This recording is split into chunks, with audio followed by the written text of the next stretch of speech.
Alhamdulillahirabbil alamin.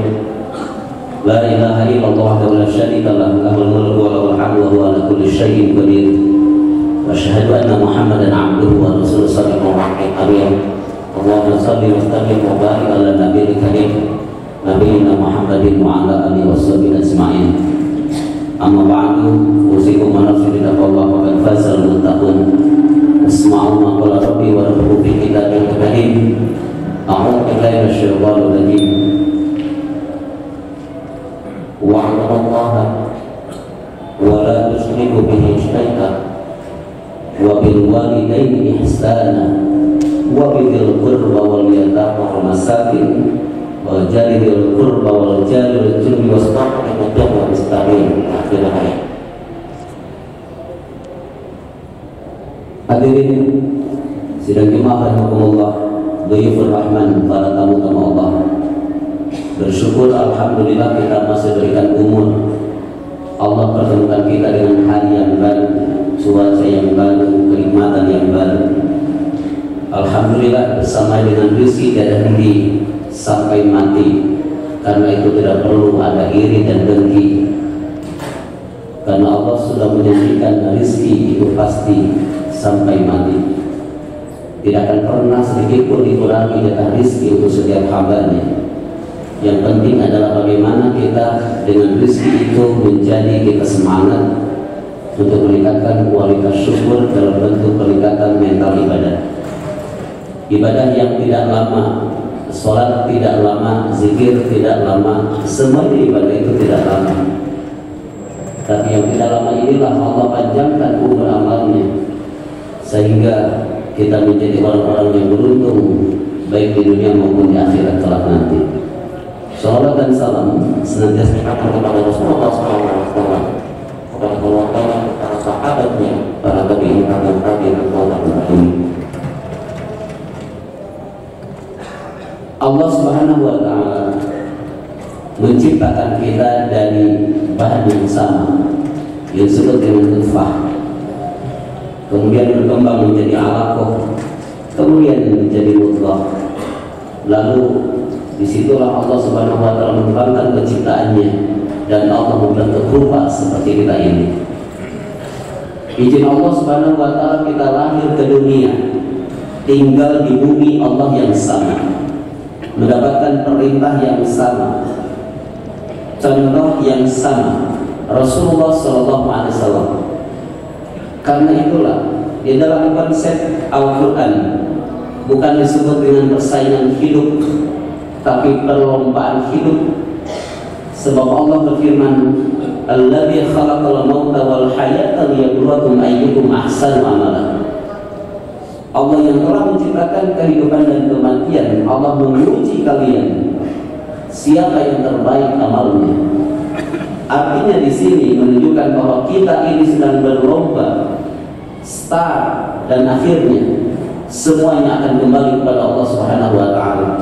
Waktu yang pertama betul-betul kita menunjukkan siapakah diri kita dapat perintahkan atau kita tinggal kita melakukan. Sebab apa? Allah memerintahkan A, B, C dan seterusnya, semuanya sudah Allah fasilitasi. Allah Subhanahu wa Ta'ala memerintahkan makmurkan masjid-masjidnya sudah ada. Allah memerintahkan sholat, Rasulullah sudah diutus. Allah Subhanahu wa Ta'ala memerintahkan bersedekah, Allah kasih rezekinya. Allah Subhanahu wa Ta'ala mengambil hamba-hambanya yang terpilih untuk menunaikan ibadah haji dan umroh, Allah kasih biayanya. Semuanya apa yang Allah perintahkan kepada kita, kita tinggal memakai apa yang sudah Allah berikan kepada kita. Karena itulah orang-orang yang beriman akan jauh dari keluh kesah dalam hidupnya. Mengapa? Karena hidupnya dibangun dengan kekuatan ibadah kepada Allah. Ibadah apa? Sholat tiap hari, saum sunnah, sholat sunnah, zikir, tilawah dan sebagainya. Karena itulah dua tipe manusia disebutkan oleh Allah dalam Al-Quran, yaitu sifat manusia kikir dan keluh kesah. Maka di situ Allah Subhanahu wa Ta'ala menghilangkan, mengisinakan kecuali orang-orang yang sholat dan mereka sholatnya terus menerus. Artinya sholat dan ibadah-ibadah yang lain yang dilakukan oleh orang yang beriman semakin tiap hari mereka semakin kuat mental hidupnya, semakin kuat mental hidupnya, semakin bagus kualitas hidupnya. Mengapa? Liyabluwakum ayyukum ahsanu amala. Apapun profesinya sama, pedagang, karyawan, apapun sama. Profesi boleh beda, gaya boleh beda, tapi tujuannya sama. Yang kedua, walaupun punya gaya, janganlah pernah kalian menyebutkan Allah. Saking maha baiknya Allah, orang yang mempersekutukan Allah saja oleh Allah dikasih makannya, oleh Allah diurus hidupnya, oleh Allah diberikan kekuatan. Orang yang menyekutukan Allah, lalu bagaimana dengan orang-orang yang beriman kepada Allah Subhanahu wa Ta'ala? Masya Allah. Karena itulah orang-orang yang memiliki kekuatan tauhid, orang-orang yang memiliki kekuatan iman, hidupnya akan senantiasa happy, bahagia. Mengapa bahagia? Karena sebuah hidup difasilitasi oleh Allah Subhanahu wa Ta'ala. Pekerjaan menjadi ringan bukan karena pintar, pekerjaan menjadi sukses bukan karena pintar, tapi semua adalah karena karunia Allah, karena pertolongan Allah. Mengapa? Orang-orang yang sholat, orang-orang yang berzikir, orang-orang yang berdoa kepada Allah pasti selalu memiliki kekuatan isti'anah. Apa ini isti'anah? Selalu meminta pertolongan kepada Allah Subhanahu wa Ta'ala. Maka menyatakan diri la haula wala quwwata illa billah. Ya Allah, tidak ada daya dan kekuatan kecuali dengan pertolonganmu. La haula wala quwwata illa billah. Hasbunallahu wa ni'mal wakil, ni'mal maula wa ni'mal nasir. Karena itulah hidup orang-orang yang beriman jauh dari yang namanya keluh kesah. Mengapa? Yang harus kita keluhkan adalah bukan persoalan nikmat dan karunia Allah. Yang harus kita keluhkan adalah kita belum baik beribadah kepada Allah. Kita belum berkualitas mungkin ibadah kepada Allah Subhanahu wa Ta'ala. Innal insana khuliqa halu'a idza massahu syarru jazua wa idza massahu khairu manu'a illa al-musallin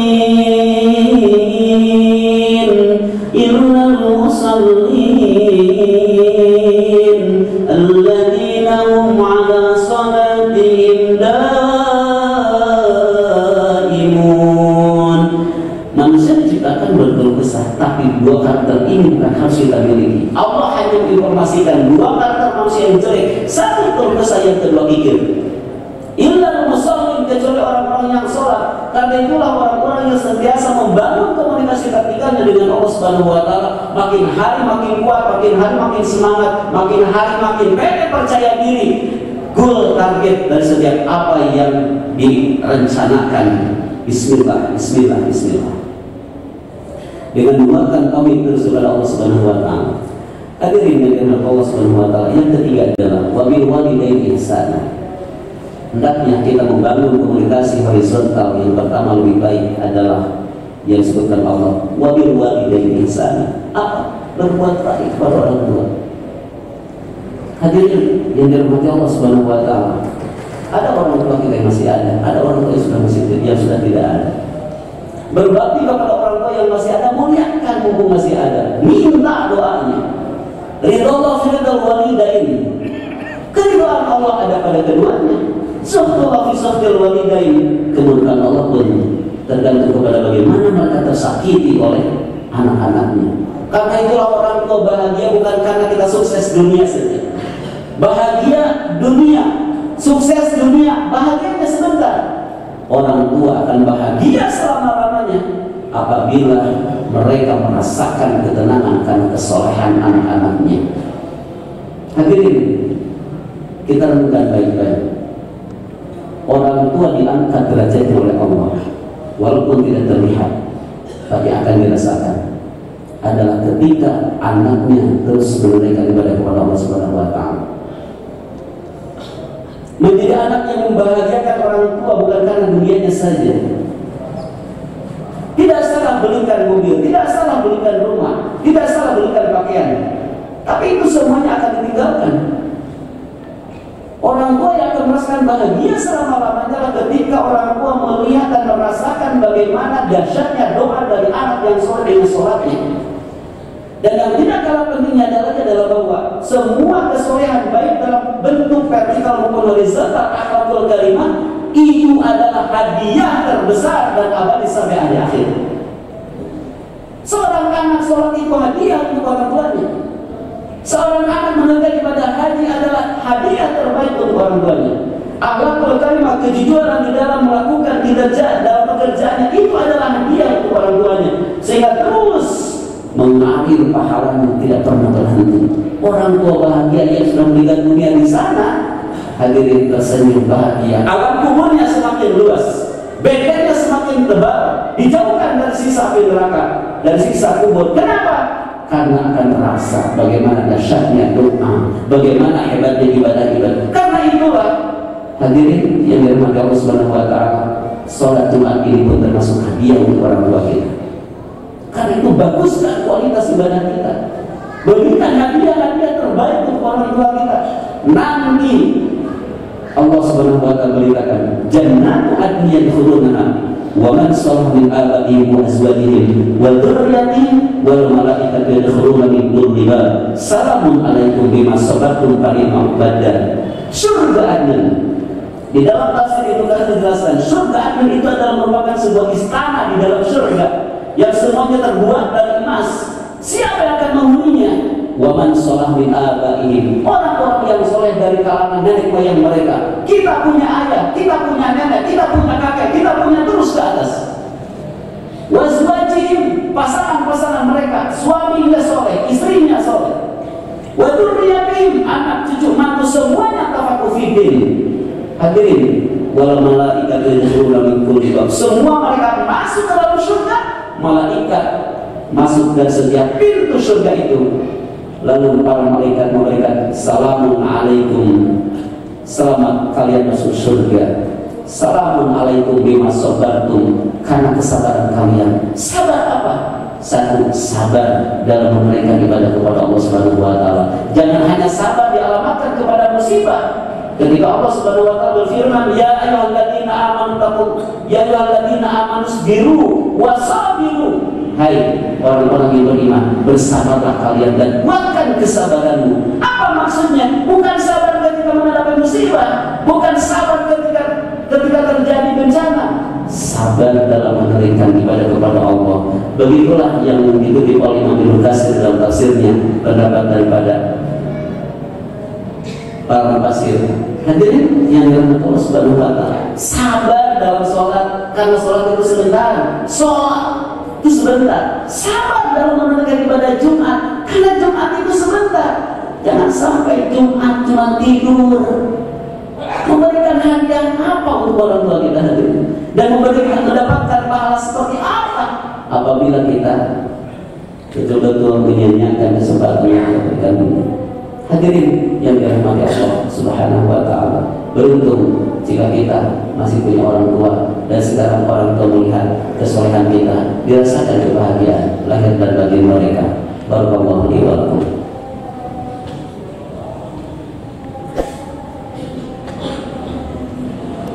Alhamdulillahirabbil alamin wa bihi nasta'inu ala umuri dunya wa ala alihi wa sahbihi ajma'in. Asyhadu an la ilaha illallah wa la syarika lah wa asyhadu anna Muhammadan abduhu wa rasuluhu alladzi la nabiyya ba'd. Hadirin sidang jemaah rahimakumullah. Terakhir, berbakti kepada orang tua yang sudah meninggal dunia. Satu, jangan pernah berhenti menghargai doanya. Karena kita bisa hidup seperti ini pasti karena doa orang tua kita masih hidup.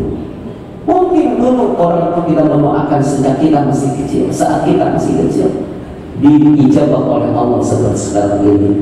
Kita menjadi karyawan A, menjadi pedagang, menjadi dosen, menjadi pejabat atau apapun, itu bisa jadi karena kekuatan doa kita, doa orang tua kita sewaktu kita masih kecil.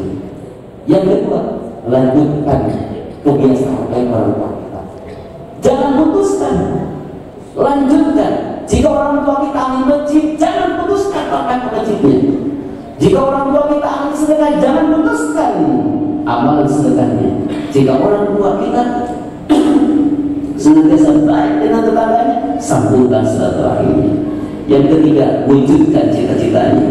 Jika saat masih hidup beliau memiliki cita-cita, nah, kalau mama punya uang, ini bangun masjid, Allah menganugerahkan kepada kita sebagai anaknya rezeki yang berlebih.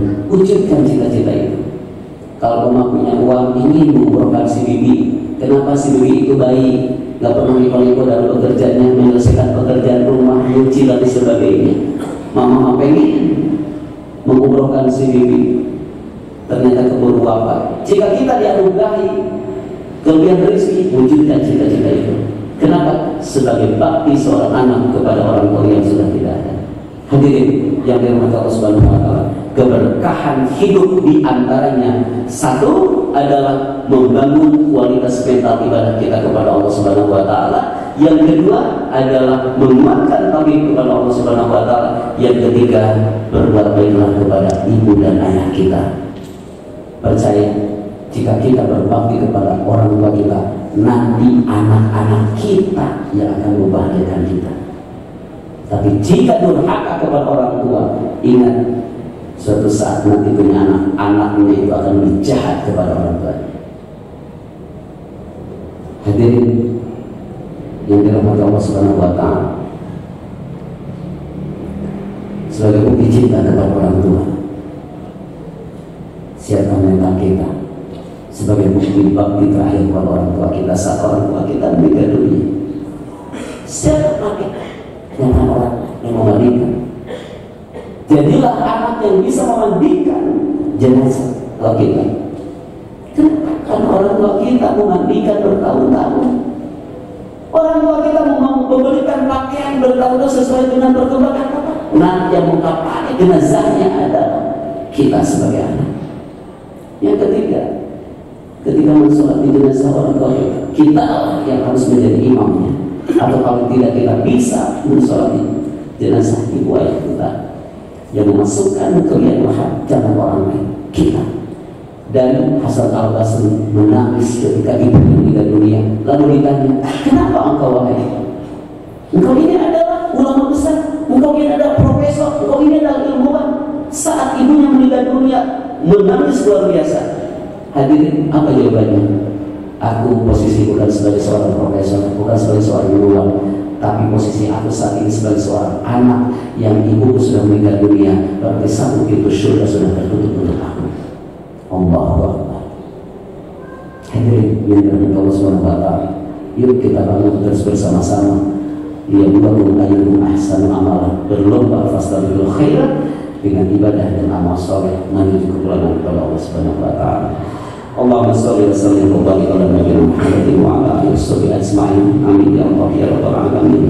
Allahumma inni as'aluka bi anna asyhadu annaka Allah la ilaha illa anta al-ahadus samad wa lam yalid wa lam yulad wa lam yakul lahu kufuwan ahad. Rabbana dhalamna anfusana wa illam taghfir lana wa tarhamna lanakunanna minal khasirin. Rabbana ighfir li wa li walidayya wa lil mu'minina yawma yaqumul hisab. Rabbi ja'alni muqimas sholati wa min dhurriyyati rabbana wa taqabbal du'a. Rabbi habli minas sholihin, Rabbi habli minas sholihin, Rabbi habli minas sholihin. Rabbana atina fid dunya hasanah wa fil akhirati hasanah wa qina adzabannar. Allahumma rabbana taqabbal minna sholatana wa siyamana wa qiyamana wa ruku'ana wa sujudana wa du'ana wa ibadatina. Rabbana taqabbal minna innaka antas samiul alim wa tub 'alaina innaka antat tawwabur rahim. Subhana rabbika rabbil izzati amma yasifun wa salamun 'alal mursalin walhamdulillahi rabbil alamin. Assalamualaikum warahmatullahi wabarakatuh.